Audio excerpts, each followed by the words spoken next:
of how the police have changed with their neighbourhood teams.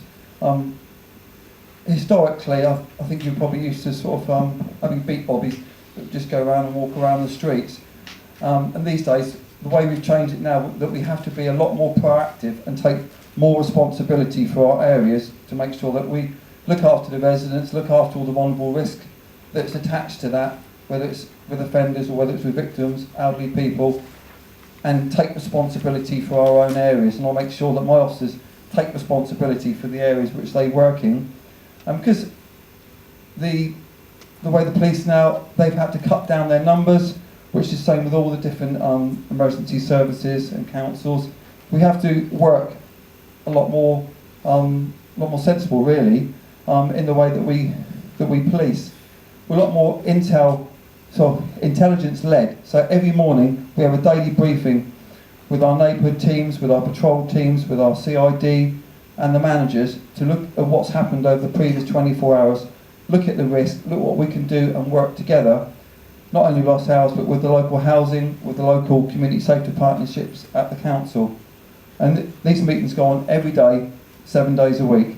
So I make sure that all my team know who the bad people are on their patch, know who the vulnerable people are, and what is a priority for this week or this month.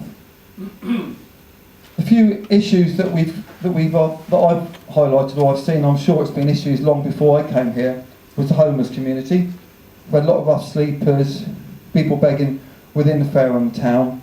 PCSO Cartwright did a large project which he worked closely with Avalon Drug Rehabilitation Centre, the council, Two Saints and other community health teams to give, first of all, the support to the homeless that we can rehouse them and attend to some of their needs, but also to clamp down on some of their begging, their drinking, and sort of some of the general mess that's been left and antisocial behaviour.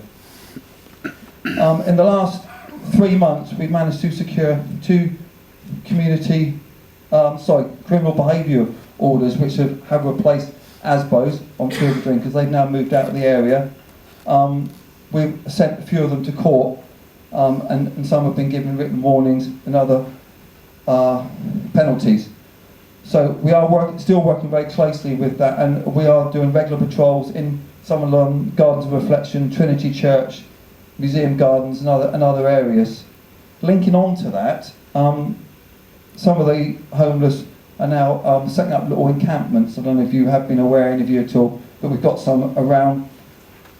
We have got a list of where all those encampments are, who's on there, and we are currently, most days, we are out visiting them, checking with them, working closely with the council that there's no rubbish left behind and that there aren't any antisocial behaviour issues linked to those. Again, linking with antisocial behaviour, now the evenings are lighter, although they're going to start getting dark after next weekend, but they're lighter, and the children will be breaking up from school within the next month.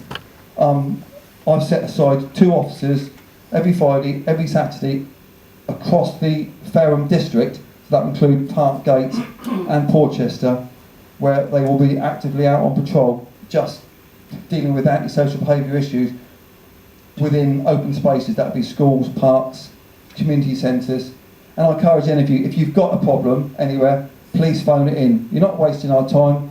It only wastes our time when you don't phone in, and then we get a bigger problem, and then you complain more, probably a few months down the line, when we're seen to be doing nothing. But if we don't know about the issues, then we can't do anything about it. So please just contact us if you've got a problem. We can work then closely with highways, with the council, with open spaces, to try and resolve any issues that we can. And we've got new powers under the Police Reform Act where we can seize alcohol, we can seize vehicles, and we can also give dispersal notices where we can stop someone from entering an area up to 48 hours. Just regards to some of the crime that's happened over the last few months in Fareham, we had a series of thefts for motor vehicles. We carried out a few plainclothes ops and operations, and I changed people's hours and made sure that they were out at the times of when the reports were coming in of the thefts. We've arrested 3 people, and 2 of them have been charged and are going to court.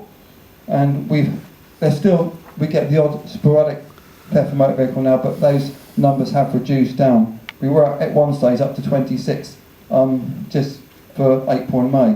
We have got a speed monitoring device in the station that we can go out and do speed checks. We can give tickets if we want to. We are trying to recruit more volunteers for Community Speed Watch, where we get local residents to try and work with us to actually enforce the speeds.